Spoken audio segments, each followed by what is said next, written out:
You're flying a state-of-the-art aircraft. Everything's working perfectly. The landing gear's down. The runway's in sight. And then somehow, you fly straight into the ground at 200 miles per hour. How? Because three experienced pilots were all staring at a broken light bulb. Welcome to December 29th, 1972. The night a $7 piece of equipment killed 101 people and changed aviation forever. Let's rewind to that evening. Eastern Airlines Flight 401 takes off from New York's JFK Airport at 9:20 p.m., heading for Miami. It's a Lockheed L-1011 TriStar, one of the most advanced aircraft in the sky. We're talking about a wide-body jet, brand new to the fleet, with all the latest technology.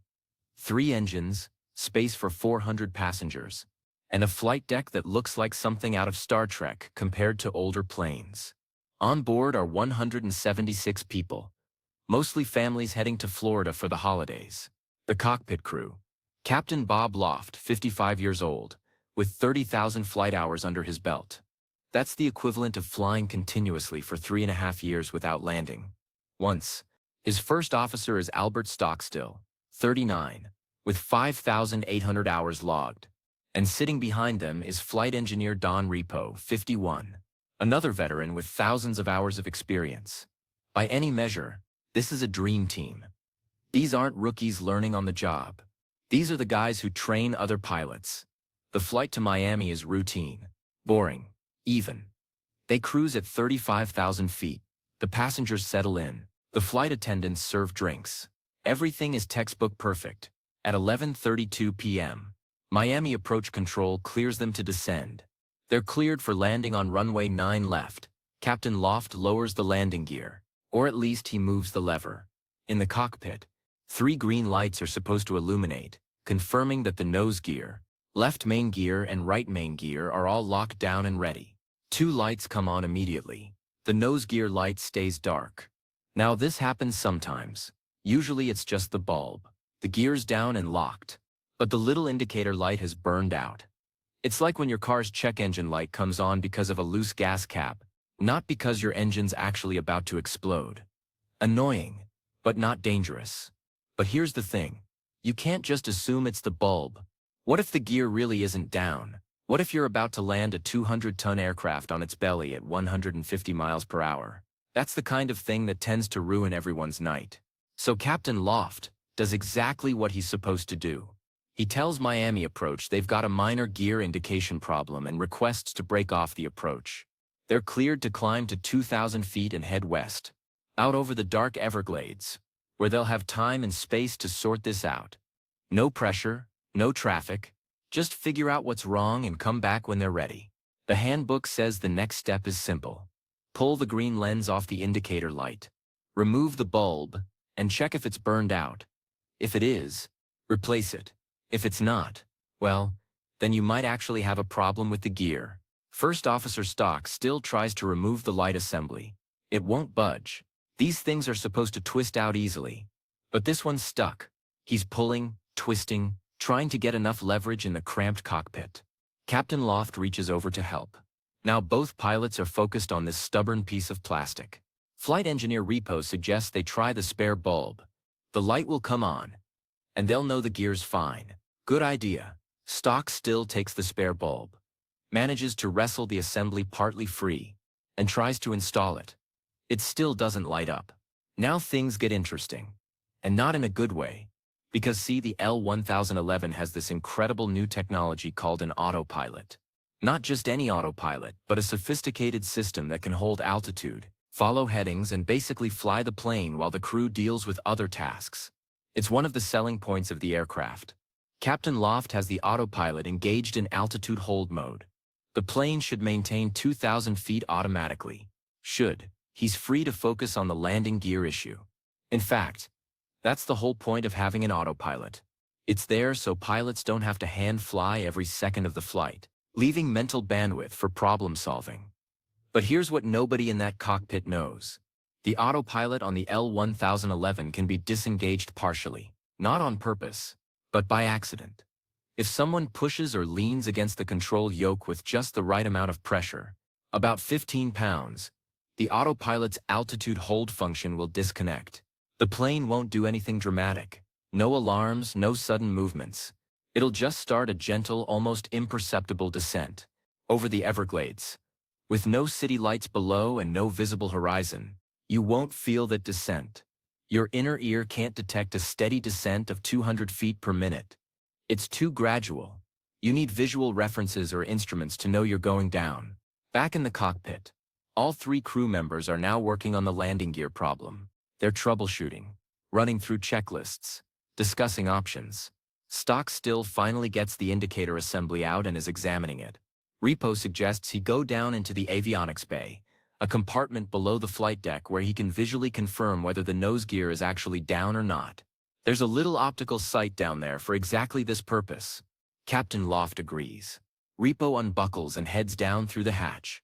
At 11:37 p.m., a C chord chime sounds in the cockpit. It's a half-second tone easily missed in the background noise of the aircraft. This is the autopilot's way of saying altitude hold has been disconnected. But nobody notices. They're all focused on the landing gear. The plane continues its descent. 1,900 feet. 1,800 feet. 1,700 feet. Down in the avionics bay, Repo is trying to see the nose gear through the optical sight, but he's having trouble. It's dark, the angle's awkward, and he can't get a clear view. He calls up to the cockpit and asks if Stock still can turn the nose wheel, thinking the movement might help him see it better. Stock still turns the nose wheel. This requires taking the autopilot out of heading hold mode as well. Now the autopilot isn't holding altitude or heading. It's basically off, though technically still engaged in a mode that's not doing anything useful. The plane is now descending and turning slightly, but so gradually that nobody feels it. 1,600 feet. 1,500 feet. 1,400 feet. Chown. 14 miles from the airport. Flying at night over sawgrass and swamp water. They're now lower than some of the radio towers in the area. But in the cockpit, three experienced pilots are still completely absorbed in the landing gear problem. At 11:41 p.m., an altitude alert sounds. Just a single chime, indicating they've deviated more than 250 feet from their assigned altitude. Captain Loft glances at the altimeter. Here's where it gets weird. He sees the altitude. He has to. The instruments are right in front of him. But he doesn't process what he's seeing. His brain is so focused on the landing gear issue that the altitude information doesn't register as important. It's like when you're looking for your keys and someone asks you a question. You hear the words, but they don't really land because your brain's already occupied. Loft asks, "We did something to the altitude." Stock still looks at his instruments. Now he sees it too. They're at 900 feet and descending. "We're still at 2,000 feet, right?" he says, though he's looking at instruments that clearly show they're not. It's a question, not a statement. He's confused. His brain is trying to reconcile what he's seeing with what he expects to see. They should be at 2,000 feet. They set the autopilot for 2,000 feet, so how are they at 900? Loft's brain kicks into gear. Something's very wrong. Hey, what's happening here? He's reaching for the controls, trying to figure out what's going on, but he's still not fully processing the emergency. 900 feet might sound low, but they're pilots. They fly approaches all the time that go down to 200 feet. This is recoverable. Plenty of altitude, except they're not on an approach. They're supposed to be in a holding pattern at 2,000 feet. And they're over the Everglades in the middle of the night, not the runway. The ground proximity warning system doesn't exist yet. It won't be invented for another 3 years, partly because of this crash. There's no automated voice shouting terrain, terrain, PUIL, just silence, and the hum of the engines, and three men suddenly realizing something's gone catastrophically wrong, but not quite understanding what. Stock still finally puts it together. They're not at 2,000 feet. They're way lower. "We're still going down," he says, and there's an edge of panic in his voice now. How low? 700 feet, 600 feet, 500 feet, and they're descending at 200 feet per minute, faster now. Because in the confusion someone's pushed the yoke forward slightly, increasing the descent rate. Captain Loft grabs the controls. He pulls back on the yoke. But the plane's already too low, descending too fast. It doesn't respond instantly like a fighter jet. It's more like trying to stop a freight train. They're at 300 feet. The Everglades are rushing up at them in the darkness. Sawgrass, water, mud, no runway, no lights, no clear space to land. Even if they'd had another 10 seconds, there's nowhere to go. At 11:42 p.m., Eastern Airlines Flight 401 impacts the ground at 227 miles per hour. The aircraft doesn't explode in a fireball like in movies. It disintegrates. The left wing tip hits first, cartwheeling the plane sideways. The fuselage breaks into 4 large sections, and hundreds of smaller pieces, scattering wreckage across a mile of swamp. The impact is survivable for many passengers, at least initially. The middle section of the fuselage remains relatively intact. People are thrown from their seats, slammed into bulkheads, but alive. Injured, confused, surrounded by darkness and jet fuel and swamp water, but alive. Captain Loft dies almost instantly. First Officer Stockstill is critically injured and dies later during rescue attempts. Flight Engineer Repo is found alive in the wreckage, conscious enough to ask if the plane crashed, and dies 36 hours later from his injuries. Of the 176 people on board, 75 walk away. Another 2 die later from injuries. That's 101 fatalities. All because of a broken light bulb. Except it wasn't really about the light bulb. The light bulb didn't kill anyone. The nose gear was fine. By the way, it was down and locked the whole time. The bulb was just burned out, exactly like they suspected. A $7 part that could have been swapped in 30 seconds once they landed. What killed 101 people was something much harder to fix than a broken bulb. It was the human brain's tendency to fixate on one problem while everything else falls apart around it. Aviation calls this task saturation or controlled flight into terrain. In everyday language, it's tunnel vision.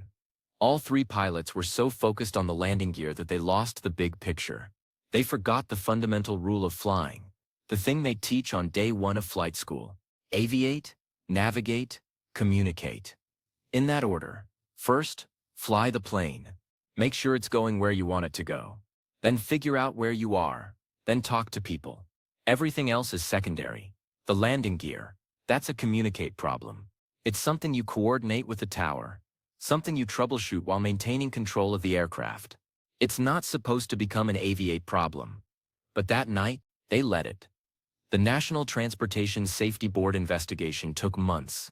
They examined every piece of wreckage, interviewed every survivor, recreated the flight path, and studied the cockpit voice recorder and flight data recorder. The conclusion was damning but fair.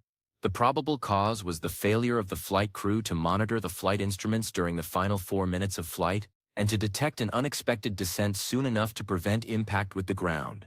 Translation? They stopped flying the plane and forgot to notice until it was too late. But here's where it gets interesting. The NTSB didn't just blame the pilots and walk away. They asked deeper questions. Why did 3 experienced pilots all make the same mistake? What was it about this situation that caused such complete fixation? Part of it was the autopilot. The L-1011 system was new, sophisticated, and not entirely intuitive. Pilots trusted it, maybe too much. When altitude hold disengaged, it did so silently, except for a brief chime that was easy to miss. There was no big red light, no persistent warning. The autopilot didn't fail. Exactly. It just stopped doing what the pilots thought it was doing, and nobody noticed. Now if altitude hold disengages, the warning is more obvious. Modern aircraft go even further. They'll shout at you, flashlights, shake the yoke.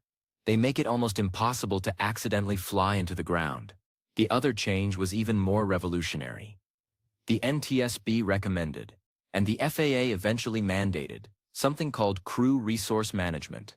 CRM is basically training pilots to communicate better, to challenge each other, to speak up when something seems wrong, even if the captain's doing it. Before Flight 401, cockpit culture was hierarchical. The captain was God. First officers and flight engineers didn't question decisions. If the captain was fixated on a problem, you didn't tell him to pay attention to altitude. You assumed he knew what he was doing. After Flight 401, that changed. Not hierarchies. To cross-check each other's work. to explicitly divide responsibilities. You fly the plane. I'll troubleshoot the gear. Simple stuff, but it saves lives. The crash also led to the development of ground proximity warning systems. These use radar altimeters to detect when an aircraft is getting dangerously close to terrain and scream at pilots to pull up. Modern systems are even more sophisticated, using GPS and detailed terrain databases to predict ground strikes before they happen. Since these changes, the number of controlled flight into terrain accidents has dropped by about 80%. Flight 401 killed 101 people, but the lessons learned probably saved tens of thousands in the decades since. There's a postscript to this story that's both eerie and oddly touching. In the months after the crash, Eastern Airlines salvaged undamaged parts from the wreckage of Flight 401. This was standard practice. Why throw away perfectly good components? They took seats, galleys, overhead bins, and some avionics equipment and installed them on other L-1011s in the fleet. And then the ghost stories started. Pilots and flight attendants on Eastern flights began reporting sightings of Captain Loft and flight engineer Repo. They'd see them in the cockpit, in the passenger cabin, near the galley. One flight attendant saw Repo's face in an oven. A captain looked over and saw Loft sitting in the jump seat, then watched him disappear. Sounds like nonsense, right? Grief, guilt, overactive imaginations. Except the sightings happened across multiple aircraft, reported by people who didn't know each other, and several were specific enough to identify Loft and Repo by name and physical description before the witnesses knew who they were looking at. Eastern Airlines got so concerned about crew morale that they quietly removed all salvaged parts from Flight 401 and replaced them. The sightings stopped. Make of that what you will. Maybe it was mass hysteria. Maybe it was something else. But it's a hell of a footnote to an already tragic story. The wreckage site itself is still out there in the Everglades. There's a memorial now, accessible by airboat, where family members and aviation enthusiasts go to pay respects. The swamp reclaimed most of the debris decades ago, but occasionally someone finds a piece. A seat cushion, a bit of aluminum, a fragment of someone's life that ended that night because 3 people got too focused on a light bulb. That's the thing about aviation disasters. They're almost never one big catastrophic failure. They're chains of small mistakes, each one survivable on its own, but lethal in combination. A burned-out bulb, an autopilot that disconnects too quietly, a crew too fixated to notice, dark skies with no horizon, a few minutes of distraction at exactly the wrong time. Break any link in that chain and everyone lives. The bulb works, or the autopilot gives a louder warning, or someone glances at the altimeter 5 seconds earlier, and Flight 401 lands safely in Miami. The passengers grab their luggage, hug their families, and never know how close they came. Instead, 101 people died in a swamp. Because flying is hard, human attention is limited, and sometimes the smallest things matter most. Eastern Airlines, Flight 401, wasn't brought down by bad weather, mechanical failure, or pilot incompetence. It was brought down by divided attention and misplaced priorities. A reminder that in aviation and maybe in life, you can't afford to lose sight of what matters most, even for a second.